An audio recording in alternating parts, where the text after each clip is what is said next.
खिलाफ रामपुर के जानशीन नवाब काज़म अली खान आजकल पाकिस्तान आए हुए हैं।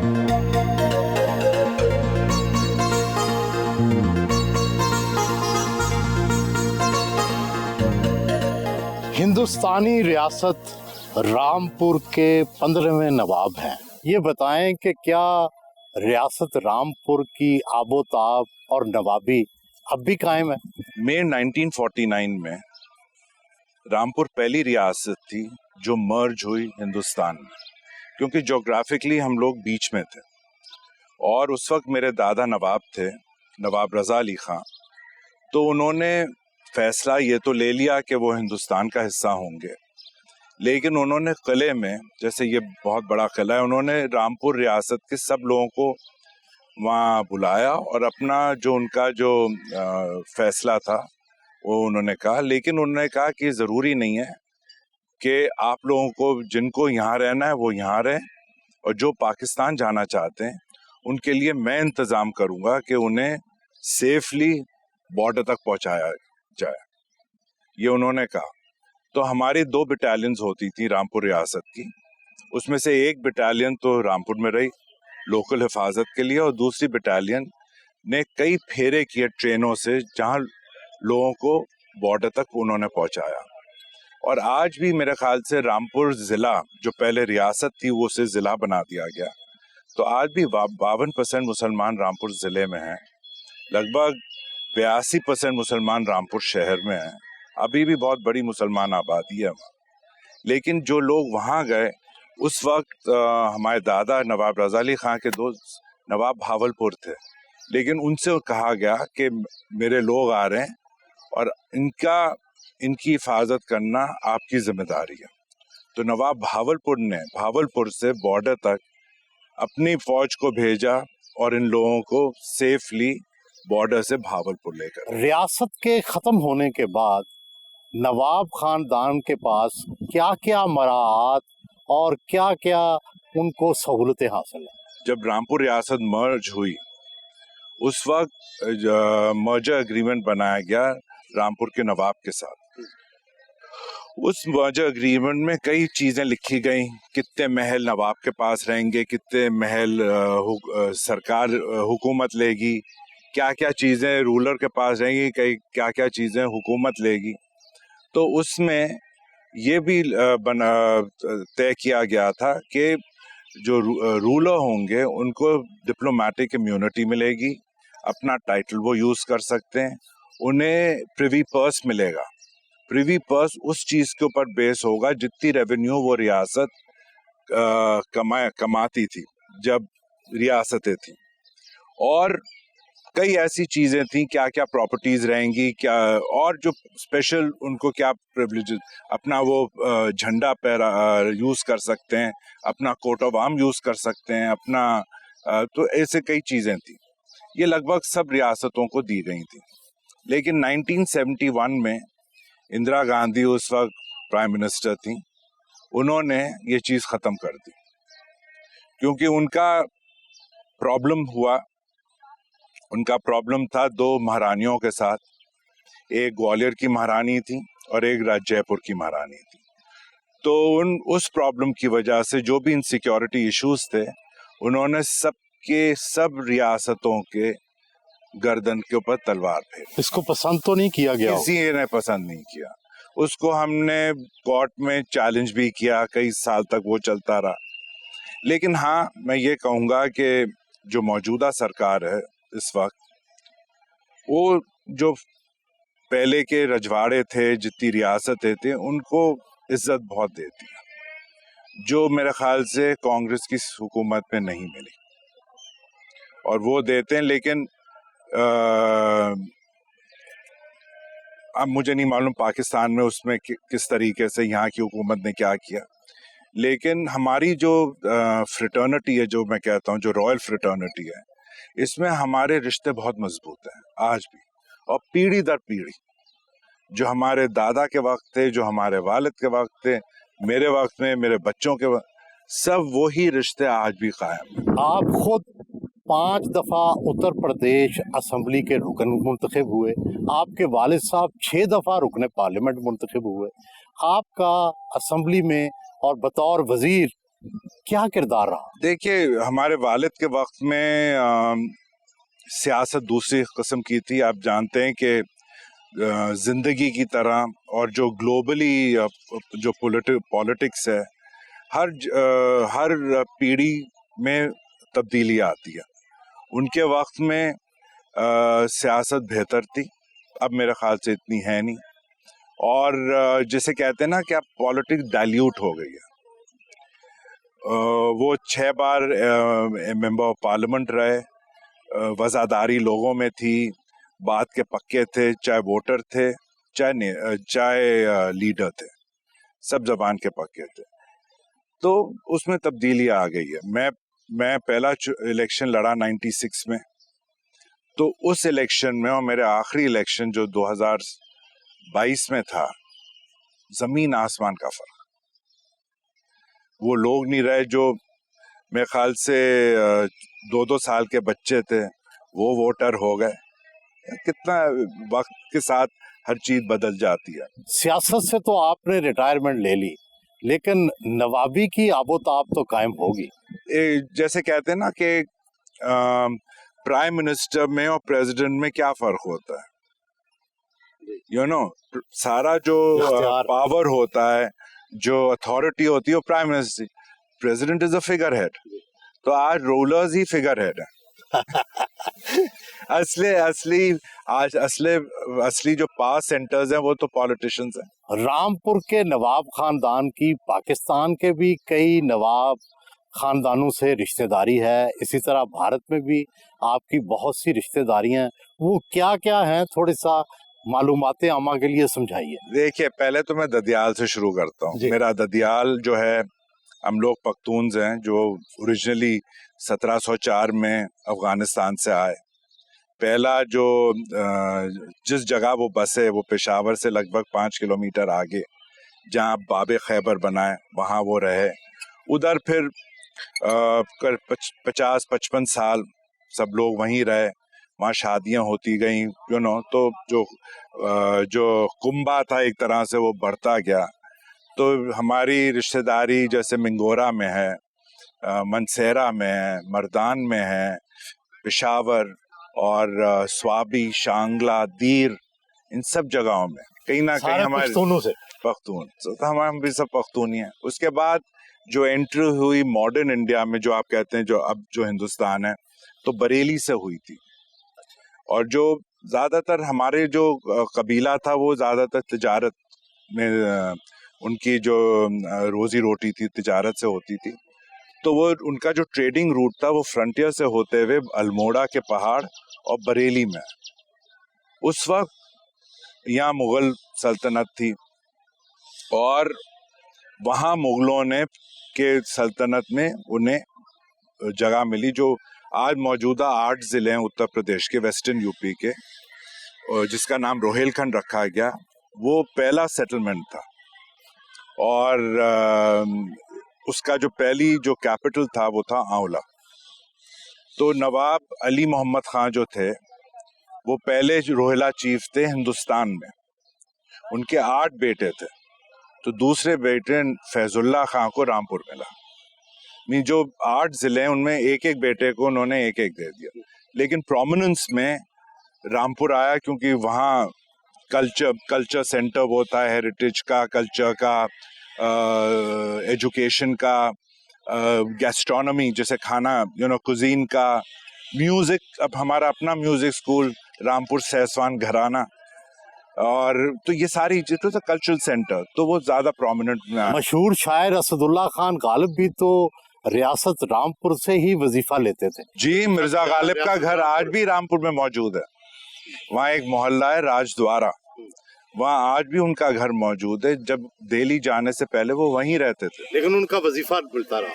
हाँ, तो रिश्तेदारियां तो क्या लगते हैं आपके? सो फिर हमारी ननियान है लोहारू की, तो 80% लोहारू खानदान वो पाकिस्तान आ गया, जिसमें खुर्शीद कसूरी साहब की वालदा की वालदा लोहारू की थी, और जमीलुद्दीन आली साहब साहबजादा याकूब खां जो आपके फॉरेन मिनिस्टर थे, वो उनका तो रामपुर लोहारू दोनों से रिश्ता है, क्योंकि उनकी बहन जो थी वो रामपुर की आखिरी बेगम थी, मेरी दादी। तो इन सब लोगों से था लोहारू खानदान। पटौदी खानदान से भी तो आपकी रिश्ते? वो लोहार तो नवाब लोहारू हमारे नाना जो थे, नवाब अमीनुद्दीन अहमद खां और नवाब इफ्तिखार अली खां पटौदी और नवाब दुजाना और नवाब सचिन, ये चारों फर्स्ट कजिन्स थे। और नवाब इफ्तिखार अली खां पटौदी जो थे, उनकी वालदा लोहारू की थी। पटौदी खानदान से आपका क्या रिश्ता है? मशहूर भारतीय अदाकार सैफ अली खान भी तो आपके कराबतदार हैं। सैफ अली खान उनके दादा ही तो थे, नवाब इफ्तिखार अली खान। बिल्कुल। तो उनसे मुलाकात है आपकी? और हाँ, सोशली मुलाकात होती है, क्योंकि वो मसरूफ फिल्म में तो सब ज्यादा मसरूफ रहते हैं। आपकी नवाबजादा मोहसिन अली खान और वो असलम मेरे खटक- चचा हैं, नवाबजादा मोहसिन अली खान, वो मेरे चचा, मेरे वालिद के फर्स्ट कजन। और असलम खटक साहब और उनके ससुर जो थे, ससुर थे, असलम खटक साहब, जी जी जो केपीके के गवर्नर थे। जी जी।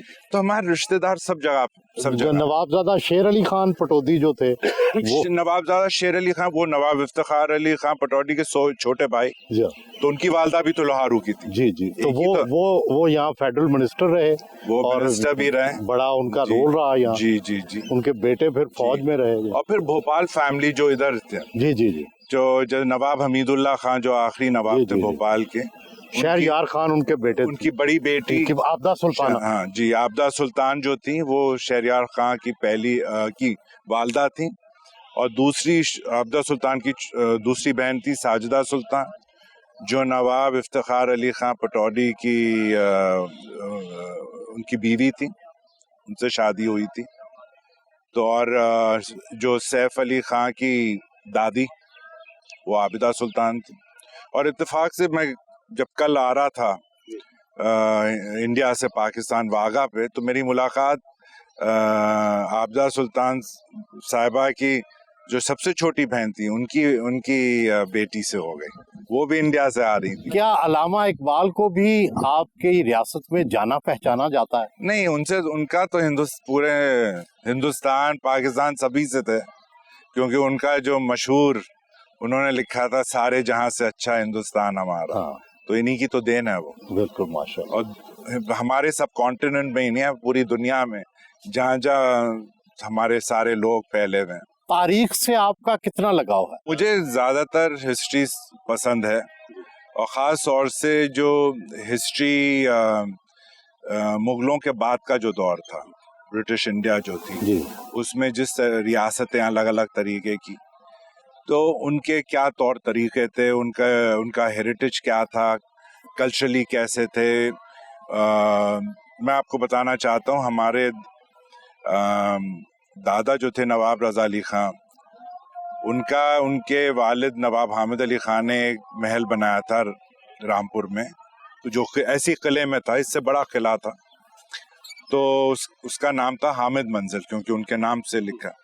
वो हामिद मंजिल 1930s में फिर नवाब रज़ा अली खां हमारे दादा रहने लगे वहाँ, और उन्होंने उधर उस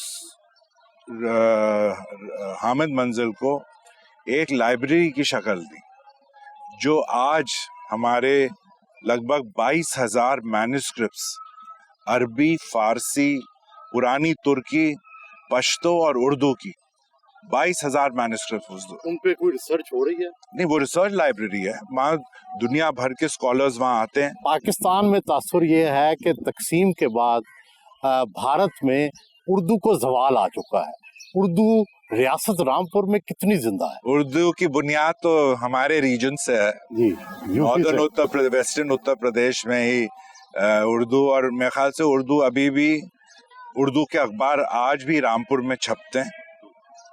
वो फर्स्ट लैंग्वेज तो है नहीं, हिंदी के अखबार होते हैं ज़्यादातर, तो हिंदी के अखबार होते हैं, अंग्रेजी के भी कुछ होते हैं, लेकिन उर्दू के भी अखबार अभी भी छपते हैं। मुझे नहीं आती है, मैं बोल सकता हूँ बहुत बेहतरीन, लेकिन मैं पढ़ नहीं सकता वो, क्योंकि हम बोर्डिंग स्कूल में रहे। उस जमाने में बोर्डिंग स्कूल में उर्दू पढ़ाई नहीं जाती थी। कौन से बोर्डिंग स्कूल्स में पढ़ते रहे? मैं देहरादून में भी था, जयपुर में भी था, तो वहाँ उस ज़माने में ये सब सिस्टम ही नहीं था। अब तो फॉरेन लैंग्वेजेस का ऑप्शंस बच्चों को दिए जाते हैं, 2-2 3-3 फॉरेन लैंग्वेजेस वो एक साथ अपने स्कूल के करिकुलम में पढ़ सकते हैं, जो हमारे वक्त में नहीं होता था।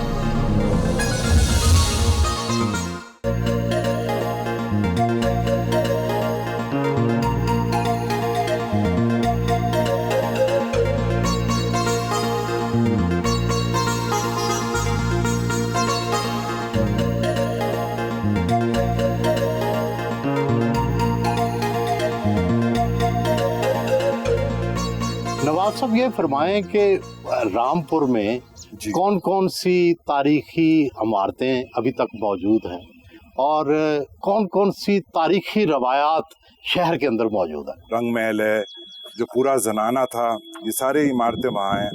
प्लस रामपुर में रामपुर शहर को एक सर्कुलर रोड बनाई गई थी और हर तरफ से एक गेट बना था जहाँ से आप एंटर कर सकते थे। मीन्स अगर आपको रामपुर में किसी कोने में जाना है तो आपको ज़रूरी नहीं है कि पूरे शहर से गुजर के आप वहाँ पहुँचें। तो हर कुछ किलोमीटर पे एक गेट बना दिए गए थे, जैसे हामिद गेट, शाहबाद गेट, नवाब गेट, तोपखाना गेट, इस तरीके से बरेली गेट वो बना दिए गए थे। तो वो सारे गेट हैं। उसके अलावा कई मज़ारात हैं। जो कमांडर थे रामपुर स्टेट फोर्सेस के, जनरल अजीमुद्दीन खां, जिनकी बेटी की शादी जो साहबजादा याकूब खां के जो वालिद थे अब्दुल समद खां, उनकी जो बीवी थी वो जनरल अजीमुद्दीन खां की बेटी थी, मगर वो साहबजादा याकूब खां की सौतेली माँ थी, क्योंकि उनसे एक ही औलाद पैदा हुई जो हमारी दादी थी। उसके बाद उनका इंतकाल हुआ। फिर अब्दुल समद खां जो चीफ मिनिस्टर थे रामपुर स्टेट, उनकी शादी लोहारू की प्रिंसेस हुई, जिनसे साहबजादा याकूब खां पैदा हुए। जहानारा बेगम जिनके पहले शौहर थे आपके जनरल शेर अली खां पटौडी। तो ये 3 भाई और 2 बहनें उनसे पैदा हुई। तो अब्दुल समद खां का भी मज़ार है, जनरल अजीमुद्दीन खां का भी मज़ार है। और हमारे यहाँ बहुत ज़्यादा ये वली लोग काफ़ी होते थे, तो उन सब के मज़ारात वहाँ मौजूद हैं। ये बताएं कि जब नवाबी की मराहत ख़त्म हो गई, जब महल और जागीरें ख़त्म हो गई, तो अब आपका ज़रिया रोज़गार क्या है और कैसे गुजारा होता है? देखिए, मुझे मालूम नहीं कि पाकिस्तान में किस तरीके से ट्रांजिशन हुआ, लेकिन इंडिया में तो ऐसा हुआ कि जो रईस थे या जो नवाब थे, महाराजा जो थे, उनका कोई प्रोफेशन तो था नहीं। तो अक्सरियत में 80% या 85% सब सियासत में आ गए, क्योंकि उनके लाइफस्टाइल वो ही रहे। जो सब्जेक्ट्स थे वो वोटर हो गए, पब्लिक इंटरैक्शन उनका वही रहा। आपने क्या किया? इनकम जो हमारे इन्वेस्टमेंट्स रहे हैं, जो शेयर्स और बॉन्ड्स, और उस ज़माने में हमारे वालिद ने जो लिए थे, तो उसमें जो रिटर्न्स आते हैं वो हैं। और मैं जिस तरीके से प्रमोट करता हूँ अपने, जैसे गैस्ट्रोनॉमी है, उसमें आई अर्न ऑल्सो, जैसे प्रोफेशनली इवेंट्स मैनेज होते हैं उस तरीके से। मैं आर्किटेक्ट भी हूँ, मैंने आर्किटेक्ट की तरह काम किया। मेरी तालीम अमेरिका में हुई, उसके बाद मैं काम किया, फिर मैं सियासत में आया, फिर अब मैं हाल ही में एविएशन में हूँ, पायलट बन गया। जी। और मैं प्रमोट करता हूँ रामपुर के हेरिटेज के 2 एस्पेक्ट्स को। एक है वहाँ का दस्तरखान और एक है वहाँ का म्यूजिक। दस्तरखान जो है रामपुर का, उसकी क्या खास चीज़ है? हर चीज़ खास है, वो है बिल्कुल अलग ही था। ऑल्दो उसकी बुनियाद शिनवारी थी, क्योंकि हम लोग आए उधर ही थे से, तो बुनियाद तो जैसे शिनवारी खाना होता है, ज़्यादातर ड्राई, बारबेक्यू ड्राई, जैसे कबाब, गोश्त होता है, चावल, जो बिरयानी ये होती है। लेकिन जब म्यूटिनी हुई 1857 में, तो अवध ख़त्म हो गया। तो अवध से जितने शेफ्स थे, जितने लिरिसिस्ट थे, जितने इंटेलेक्चुअल्स थे, कैलीग्राफर्स थे, ये सब लोग रामपुर आ गए और वहाँ इम्प्रोवाइज, हर चीज़ इम्प्रोवाइज होने लगी। फिर भी क्या खास खाना जो है जो आपको पसंद हो? रामपुरी तार गोश्त। तार गोश्त क्या होता है? कोरमा होता है बेसिकली, हाँ कोरमा, लेकिन उसमें जो मसाले पड़ते हैं वो अलग तरीके के पड़ते हैं। कुछ ऐसी मिर्चें होती हैं जो हमारे यहाँ ही मिलती हैं, अच्छा, सिर्फ पीली मिर्च जो होती है उस तरीके के, और कुछ वहाँ के जो मसाले होते हैं खास तौर से वो पड़ते हैं, जिससे उसका तार बनता है, माने शोरवा। गोश्त तो खैर दूसरे तरीके से भुना जाता है, तार गोश्त है, हमारा हलीम अलग है, हमारी निहारी अलग है। और मीठे में जैसे मीठे तो सबसे अच्छे उम्दा मीठे रामपुर दस्तरखान के, जैसे गुलत्थी, ये क्या होता है? ये दूध और चावल की बनती है, नॉट लाइक फिरनी की तरह नहीं होती, लेकिन दूसरा तरीका होता है, और ये सिर्फ रामपुर में ही मिलती है। जैसे शाहपसंद जो हलवा सोन होता है, हलवा सोन की भी कई वेराइटीज है, और हमारे यहाँ हलवे, मिर्चों का हलवा, अदरक का हलवा, प्याज का हलवा, हर गोश्त का हलवा, लेकिन उसमें हीक नहीं आती। अच्छा, ये बताएं जो कि बनाते ऐसे हैं कि उसमें नवाब जो थे वो तो कई शादियां करते थे, रोमांस होते थे, क्या अब भी नवाब उसी तरह हैं या बदल गए? आजकल के तो पॉलिटिशियन उससे ज्यादा शादियां कर रहे हैं। नवाबों को तो बहुत पीछे छोड़ रखा है। आजकल के जो इंडस्ट्रियलिस्ट हैं, जो कारोबारी लोग हैं, वो तो उनसे भी आगे निकल गए। लेकिन आपने अपनी तौर नहीं, हम लोग तो प्रैक्टिकल हैं, यू नो, कि कम औलादें हों ताकि उनकी परवरिश सही हो पाए, कम शादियां, क्योंकि उसमें भी इस्लाम में उन्होंने उसमें कंडीशंस रखी हैं। सबको आपको एक तरह से मोहब्बत करनी है सबसे।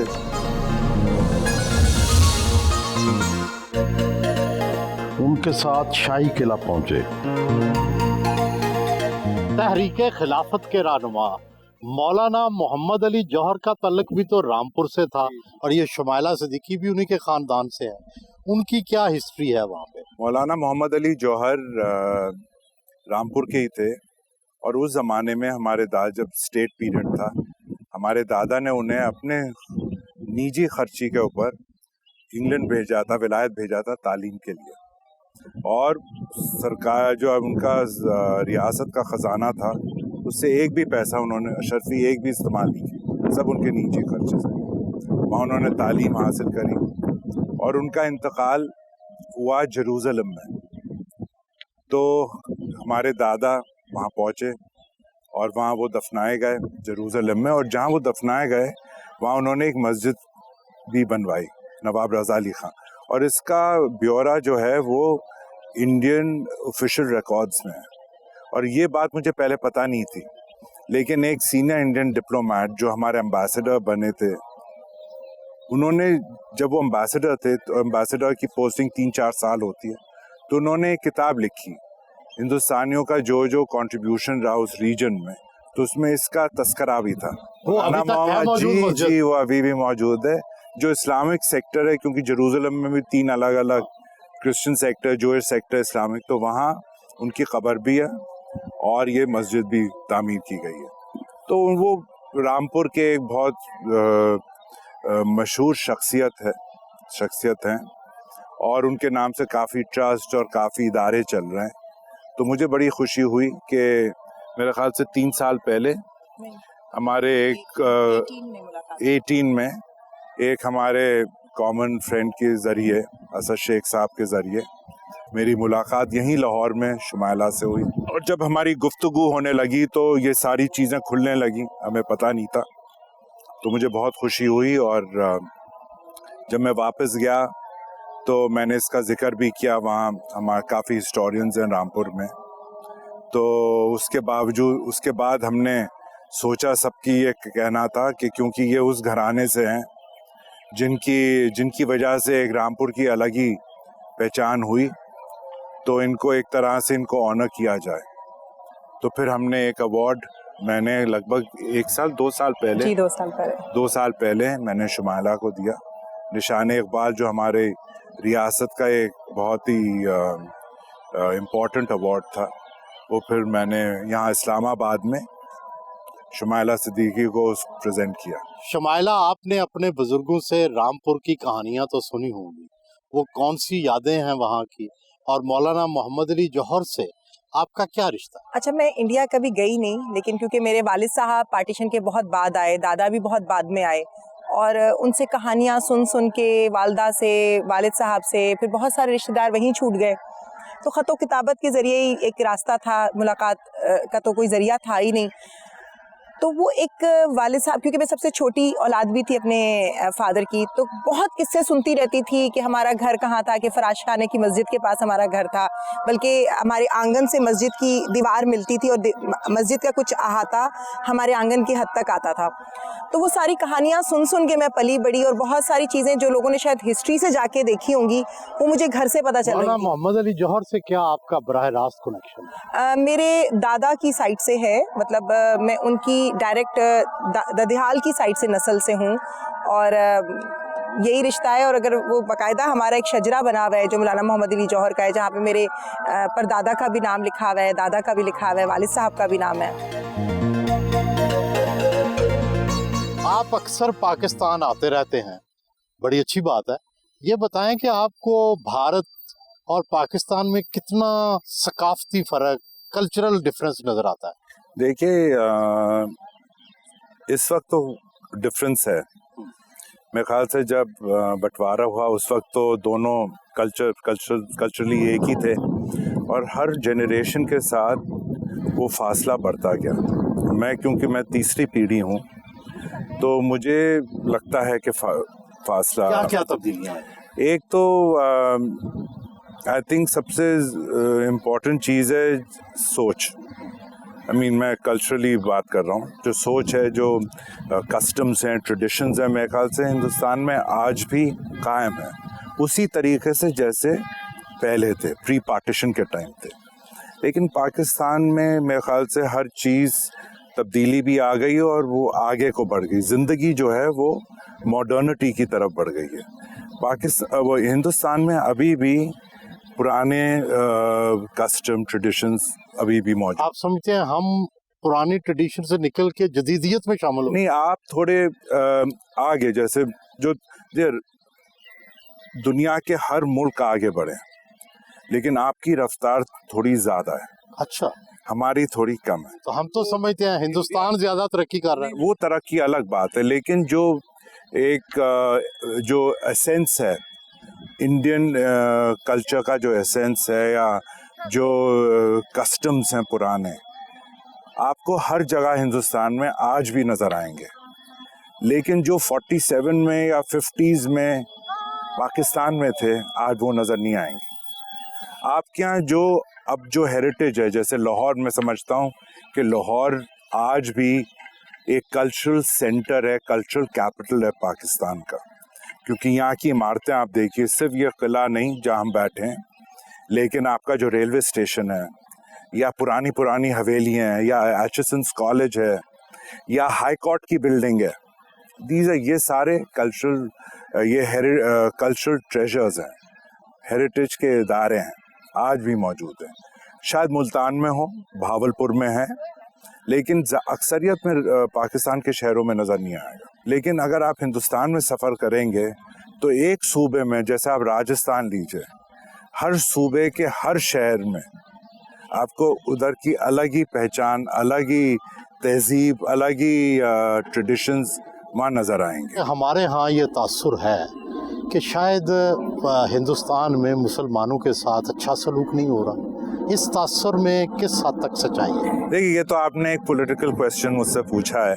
दुनिया के हर मुल्क में उनके लोकल जो भी उनका दायरा है, उसमें सियासत होती है, और हर तरीके से सियासत होती है। यहाँ की अगर मैं मिसाल लूँ, यहाँ भी गैर कानूनी चीज़ें होती हैं, हर मुल्क में होती हैं। मस्जिदों में यहाँ बम फटते हैं, मरने वाला भी मुसलमान, मारने वाला भी मुसलमान, और नमाजी को मारना तो सबसे बड़ा गुनाह। तो ये तो देखिए, ये इंडिविजुअल चीज़ है और ये पॉलिटिकल चीज़ है। तो ज़रूरी नहीं है कि अगर कोई हादसा एक जगह हो तो आप समझे कि जनरली हर कोई वैसा है। हर इंडिविजुअल की अपनी सोच होती है, हर इंसान की अपनी सोच होती है। पाकिस्तान भारत के तल्लुकात किस तरह ठीक हो सकते हैं, क्या किया जाए? मैं ये समझता हूँ कि दुनिया में कोई ऐसा मसाइल नहीं है जिसका सल्यूशन नहीं हो सकता, लेकिन डिपेंड करता है कि अगर उसका आप सल्यूशन निकालना चाहें तो। आप कह रहे हैं कि बहुत दोनों मुल्कों के कल्चर में तब्दीली आ गई, लिबास में क्या तब्दीली आई? वो भी आ गई है। आप और मुझे देखिए, आप भी शलवार नहीं पहनते? नहीं, मैं बहुत पहनता था, लेकिन हमारे यहाँ पजामे, सीधे पजामे ज़्यादा चलते हैं, आपके यहाँ शलवारें ज़्यादा चलती हैं। और मेरे ख्याल से पाकिस्तान में जनरल पब्लिक जो है अक्सरियत में ये नेशनल जो अटायर है ये पहनते हैं। हिंदुस्तान में हमारे, क्योंकि हमारा मुल्क बहुत डाइवर्स है, मल्टी कल्चरल है, मल्टी लिंग्विस्ट है, तो वहाँ हर जगह के अपना अपना लिबास होता है। नॉर्थ में अलग, ईस्ट में अलग, साउथ में अलग, क्योंकि हमारा मुल्क भी बहुत बड़ा है। और मगर पाकिस्तान में मैं देखता हूँ कि शलवार कमीज जो है वो तो लगभग पूरे मुल्क में ही पहना जाता है। म्यूजिक का आपके नवाब खानदान को बड़ा शौक था, अब वहाँ म्यूजिक की क्या सूरत हाल है? नहीं, अब नहीं है। वो एक चीज़ है जो मेरे ख्याल से जो एक वैक्यूम है, जो पहचान होनी चाहिए थी।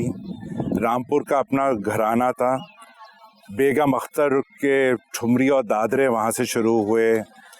जो हमारे दादा खुद कंपोज़र थे, अपना म्यूज़िक खुद कंपोज करते थे।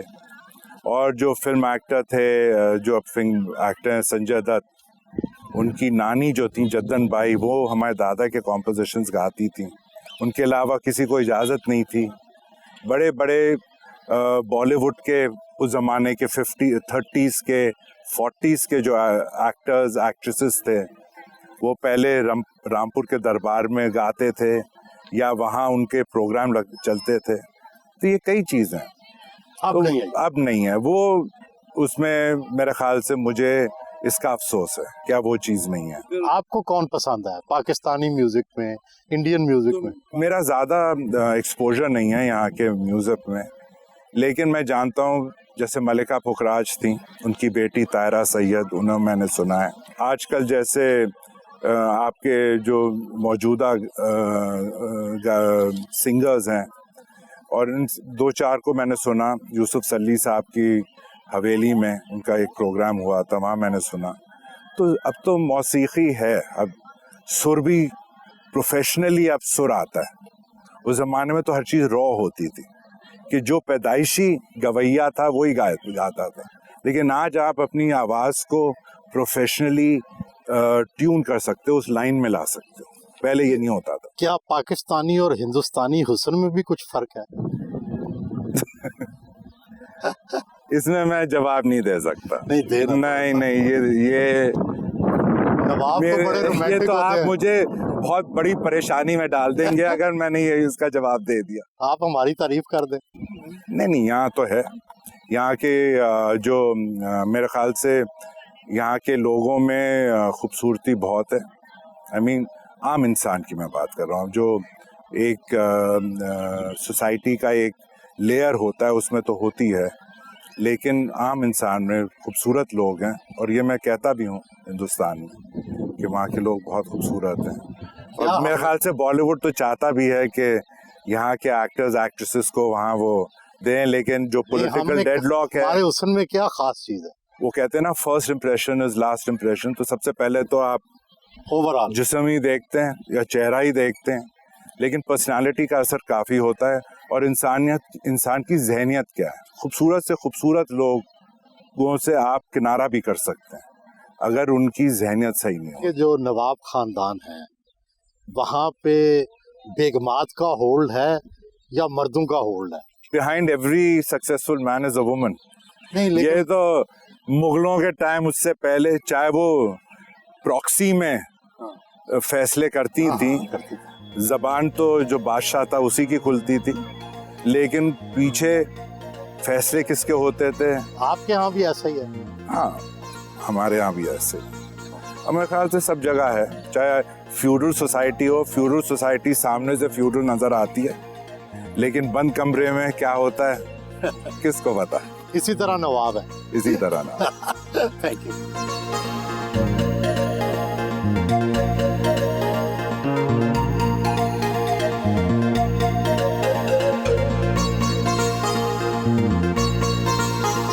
वो देसी खानों के शौकीन हैं। फवाद सुल्तान के होटल खाना खाने आए।